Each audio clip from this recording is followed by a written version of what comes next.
नमस्कार, मैं MS चौहान आप सभी का सक्सेस प्लस की इस ऑनलाइन डिजिटल प्लेटफॉर्म पर स्वागत करता हूं और साथ में वंदन अभिनंदन मां सरस्वती जो विद्या की देवी हैं। मां सरस्वती की कृपा आप सभी विद्यार्थियों पर बनी रहे इन्हीं मंगल कामनाओं के साथ। चलिए सबसे पहले हम सरस्वती वंदना करेंगे और फिर क्लास की शुरुआत करेंगे। सरस्वती महाभाग्य विद्ये कमलोचने विद्यारूपे विशालाक्षी विद्याम देहि नमस्तुते नमस्तुते नमस्तुते। बच्चों, जैसा कि आप सभी जानते हैं कि हमने एक 10 प्रश्नों की श्रृंखला, 10 प्रश्नों के जो महत्वपूर्ण श्रृंखला है वह हम उसके 3 पार्ट को कवर कर चुके हैं। आज उसी क्रम में हम आगे बढ़ेंगे और कुछ 10 महत्वपूर्ण प्रश्नों को देखेंगे जो कि मनोविज्ञान और पेडागोजी के प्रश्न है ना। साइकोलॉजी और पेडागोजी के प्रश्न है, मनोविज्ञान और शिक्षा शास्त्र के प्रश्न है। ठीक है, उससे पहले एक महत्वपूर्ण एक मोटिवेशनल लाइन के साथ इसकी शुरुआत करते हैं। परिंदों को मंजिल मिलेगी यकीनन, ये फैले हुए उसके पंख बोलते हैं, वो लोग रहते हैं खामोश अक्सर जमाने में जिनके हुनर बोलते हैं। तो आप भी खामोशी के साथ अपने तैयारी को करते रहें। आप जिस दिन सक्सेस हो जाएंगे उस दिन सबको पता चल जाएगा, है ना। क्लियर है? चलिए, तो बी पॉजिटिव। और सबसे पहला प्रश्न है, विवेचनात्मक शिक्षा शास्त्र का यह दृढ़ विश्वास है कि क्या है। 4 ऑप्शंस दिए गए हैं। शिक्षार्थियों को स्वतंत्र रूप से तर्कना नहीं करनी चाहिए। देखो भाई, नहीं करनी चाहिए। एक तो वैसे भी तुम अगर इसको हटाना चाहो तो ये नहीं वाला जो नेगेटिव होता है ना, ये कभी भी आंसर नहीं होता है। क्लियर है? बच्चे स्कूल से बाहर क्या सीखते हैं यह अप्रासंगिक है। ये कैसे हो सकता है ना, इसलिए यह भी नहीं होगा। फिर है, शिक्षार्थियों के अनुभव और प्रत्यक्ष महत्वपूर्ण होते हैं। बिल्कुल, सबसे जो महत्वपूर्ण पार्ट होता है जब बच्चे अपने अनुभव के साथ सीखते हैं, प्रत्यक्ष रूप से सीखते हैं, यह इंपॉर्टेंट है। तो सी इज द राइट आंसर। और जो चौथा है, एक शिक्षक को हमेशा कक्षा कक्ष के अनुदेशन का नेतृत्व करना चाहिए। बट इसके अकॉर्डिंग टू क्वेश्चंस जो हमारा सही जवाब है वो सी ही होगा। सी इज द राइट आंसर। क्यों? क्योंकि जो विवेचनात्मक शिक्षा शास्त्र का यह मानना है, आप हमेशा देखेंगे कि जो विवेचनात्मक शिक्षा शास्त्र होता है वह बेसिकली छात्र कोई भी कार्य विषय सीखने के लिए स्वयं क्रियाकलाप करे, इस बात पर विश्वास करते हैं। चिंतन करें, तर्क करें, अपने अनुभवों को इस प्रकार से संगठित करें, उसमें सामंजस्य स्थापित करें ताकि सीखने में प्रत्यक्ष लाभ हो सके, तो शिक्षार्थियों के अनुभव और प्रत्यक्ष महत्वपूर्ण होते हैं। तो इसका क्या हो जाएगा? C is the right answer. Clear है? हमेशा से याद रखना। अगला प्रश्न, मानव बुद्धि एवं विकास की समझ को डैश के योग्य बनाती है। निष्पक्ष रूप से अपने शिक्षण अभ्यास, बिल्कुल नहीं। शिक्षण के समय शिक्षार्थियों के संवेगों पर नियंत्रण बनाए रखना, यह इसका उद्देश्य नहीं है। विविध शिक्षार्थियों के शिक्षण के बारे में स्पष्टता। और जो लास्ट ऑप्शन है वो है शिक्षार्थियों को यह बनाने कि वे अपने जीवन में कैसे सुधार कर सकते हैं। तो बेसिकली आप अगर देखें तो मानव बुद्धि एवं विकास की जो समझ है शिक्षक को इसलिए होनी चाहिए ताकि जो इंडिविजुअल डिफरेंसेस की समझ होनी चाहिए, ताकि विविध जो शिक्षार्थी हैं उनके शिक्षण के बारे में वह काफी क्लियर हो। क्योंकि इंडिविजुअल डिफरेंसेस एक पूरा का पूरा चैप्टर है, आपने पढ़ा होगा, व्यक्तिक भिन्नता। उसमें हर बालक ना एक दूसरे से अलग होते हैं। सबके सोचने की क्षमता, विचारने की क्षमता, सीखने की क्षमता, उनके लर्निंग स्टाइल भी डिफरेंट होते हैं।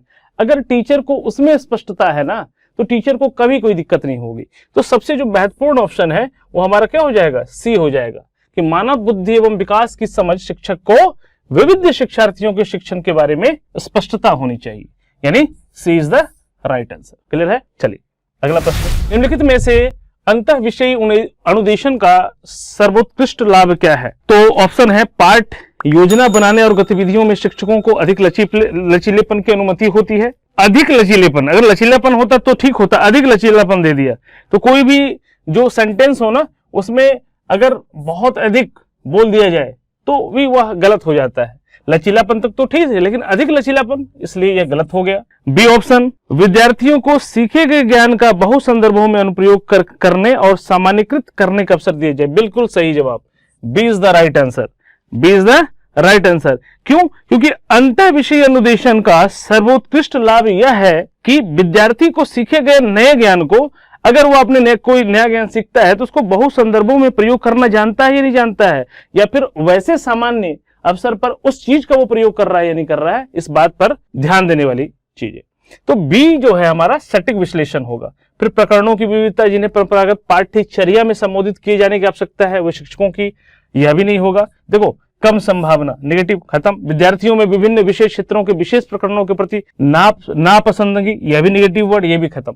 यानी B is the right answer. जो इसका बी ऑप्शन है ये सबसे सटीक विश्लेषण है। क्लियर है? चलिए अगला प्रश्न, समूह शिक्षण। अब देखिए भाई, समूह शिक्षण है तो समूह शिक्षण क्या है? संसाधनों, रुचि व विशेषता का इष्टतम उपयोग करने हेतु शिक्षकों के समूह द्वारा शिक्षण है। शिक्षकों के अनुपलब्धता से निपटने का एक उपाय, ये नहीं होगा। स्कूल में शिक्षकों के समूहों के बीच प्रतिस्पर्धा, कंपटीशन जैसी कोई बात नहीं होनी चाहिए। विद्यार्थियों को उनकी योग्यता के अनुसार छोटे समूहों में बांटकर शिक्षण, ये कुछ हद तक हो सकता है, बट यह समूह शिक्षण का वास्तविक अर्थ क्या है? वास्तविक अर्थ है ए, है ना? वास्तविक अर्थ क्या होगा समूह शिक्षण का? ए। क्यों? क्योंकि समूह शिक्षण द्वारा विद्यालय के संसाधनों का प्रयोग करते हुए विद्यार्थियों के रुचि एवं विशेषताओं का अधिकतम उपयोग करते हुए शिक्षकों द्वारा विद्यार्थियों का समूह में शिक्षा दी जाती है।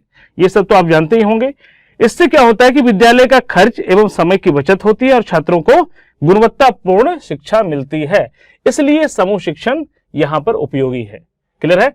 तो ए इज द राइट आंसर। चलिए अगला प्रश्न है, शिक्षण हेतु मानसिक उद्वेलन प्रतिमान का प्रयोग निम्न में से किसके सुधार के लिए किया जाता है? ठीक है, तो भाई हमेशा ब्रेनस्टॉर्मिंग को ना आप हमेशा याद रखना, डाइवर्जेंट थिंकिंग, एक क्रिएटिव थिंकिंग और एक ब्रेनस्टॉर्मिंग, ये तीन जो है ना, जब भी शब्द मिल जाए तो ये तीनों शब्द जो है लगभग आप कह सकते हैं कि एक ही जैसा है। ब्रेनस्टॉर्मिंग, क्रिएटिव और डाइवर्जेंट थिंकिंग जब भी मिले तो आप समझ लें कि ब्रेनस्टॉर्मिंग का यूज हो रहा है, इसका मतलब है कि बच्चा क्रिएटिव होगा, डाइवर्जेंट थिंकर होगा।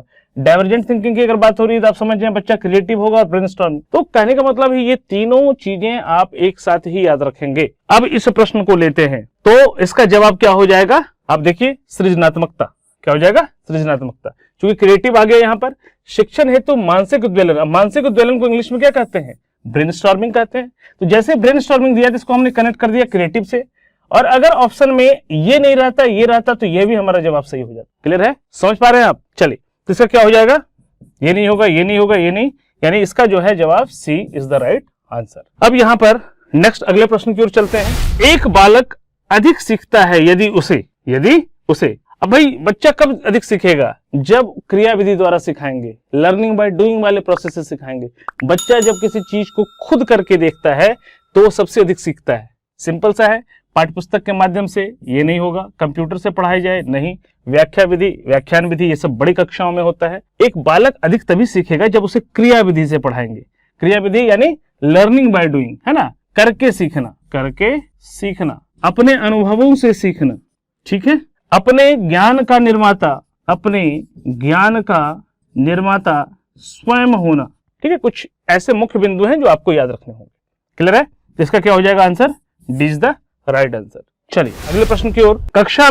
कक्षा में विद्यार्थियों की रुचि बनाए रखने के लिए एक शिक्षिका को उचित है क्या? श्याम पट्ट का प्रयोग करना। इससे क्या हो जाएगा भाई? श्याम पट्ट का प्रयोग तो एक कह सकते हैं आपकी एक स्वाभाविक सी बात है। चर्चा करना, यह भी नहीं। कहानी कहना, यह भी नहीं। प्रश्न पूछना, जी हाँ, मैंने आपको बताया था बच्चे जितना अधिक से अधिक प्रश्न अपने शिक्षक से पूछेंगे, कक्षा में छात्रों की रुचि एवं उत्सुकता को बनाए रखने के लिए जरूरी है कि शिक्षक जो हैं वो छात्र को अधिक से अधिक प्रश्न पूछने को कहें और बच्चे भी अधिक से अधिक प्रश्न पूछें। इससे क्या होगा? रेसिप्रोकल टीचिंग होगी, है ना? बच्चों की जिज्ञासा होगी। बच्चे अगर क्लास में इंटरेस्ट ले रहे हैं तो बच्चे की जिज्ञासा बढ़ेगी और जानने की। और शिक्षक जिस विषय वस्तु को पढ़ा रहा है उस विषय वस्तु में अगर बच्चे अधिक से अधिक प्रश्न पूछेंगे तो यह इस बात को साबित करता है कि कक्षा में विद्यार्थियों की रुचि बरकरार है, कायम है। क्लियर है?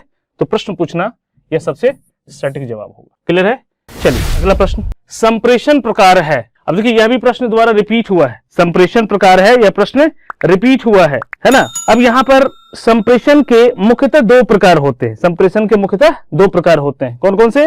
व्यक्तिगत संप्रेषण और सामूहिक संप्रेषण। कौन कौन से?